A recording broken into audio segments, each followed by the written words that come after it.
Joo, aika monipuolista on ollut. Et silloin penskana, niin siellä oli kaikennäköistä jalkapalloa ja jääkiekko tietysti etunenässä.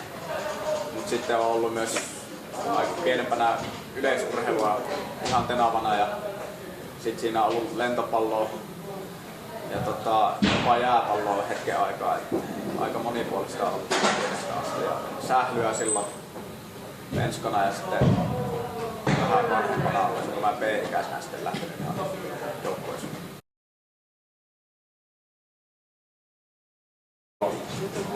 Joo, aika lailla voi niinku jakaa osiin tämän kauden, että Champions Cupiin asti niin oikeastaan finaaliin asti oikein hyvin meni ja sitten siinä pieni mahalasku ja se unohdettiin siitä sitten ja sen jälkeen tuli muutenkin vähän vaikeampi aika sitten sekä itselle että joukkueille, että oltiin henkisesti tosi väsyneitä ja se kyllä sitten näkyy aika nopeasti kentällä. Sitten joulutauko tuli tällä kertaa niin oikeaan aikaan kuin voi tulla ja sieltä uutta virtaa ja sitten sen jälkeen treenattu tosi hyvin ja se heijastunut myös peleihin, että ollaan ihan erinäköinen joukkue.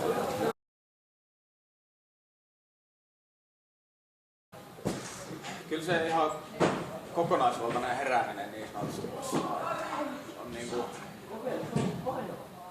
urheilu kiinnostaa silleen tosi paljon ja haluaa panostaa siihen paljon. Itselle tärkeitä juttuja oli siinä treenaaminen ja syöminen ja unet sun muut. Kyllä se sieltä lähtee, että tekee asioita niin hyvin kuin pystyy.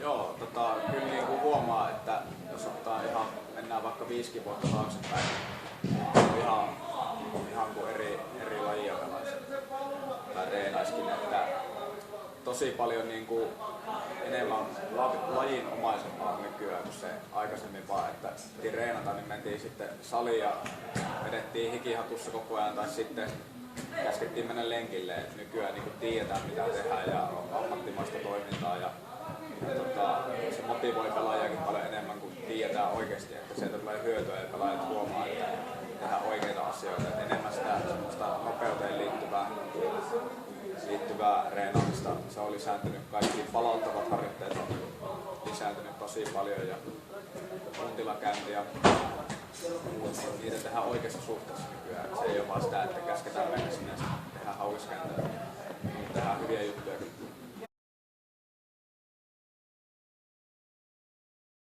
No joo, pitää olla, salibändi on kyllä silleen vähän vaikea laji reenata, että pitäisi olla tosi kestävä. Samaan aikaan pitäisi myös olla tosi nopea ja voimakas ja suunnanmuutokset on tosi tärkeitä ensimmäistä askeleita. Semmoinen kokonaisvaltainen salibändin pelaaja, niin sillä on noin kaikki kokonaisuudet kohdillaan ja sitten tietysti lajissakin pitää osata lukea peliä ja ajatella sillä kentällä ja kyllä siinä ehkä tärkeintä. Jos noin ominaisuudet kaikki on, niin se on aika huippu.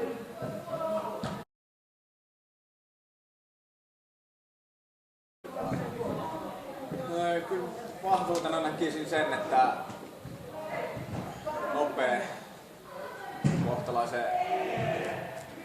kohtalaisen hyvin osaa hakeutua paikoille. Ja sitten kun semmoinen tulee, niin on kyllä halu tehdä maaleja.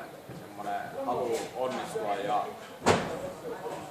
hirveä halu voittaa ja mennä eteenpäin koko ajan. Ehkä niinku se halu voisi olla se sana, mikä niinku kaikista parhaiten kuvaa. Niinku ihan reenaamista lähtien halu koko ajan kehittyä. Ja sitten taas kun joukkueena mennään kentälle, niin ei ikinä halua hävitä. Ja junnuista lähtien on totuttu voittamaan ja mun mielestä sekin on yksi meidän vahvuus, että me saadaan niinku voittaa mestaruuksia.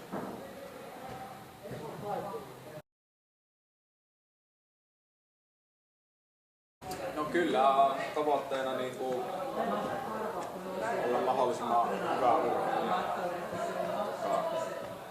kehittyä koko ajan. Se on hieno tunne, kun huomaa jotain, että jonkun on oppinut tai parempi kuin 2 kuukautta sitten jossain asiassa. Ja sitten tietysti tässä lajissa ja joukkueena niin kyllä meillä on semmoinen joukkue, että me osataan ja halutaan voittaa aika paljon. Niin kyllä viime kevättä ei varmaan kukaan meistä unohda ikinä, että sitä halutaan koko pelissä.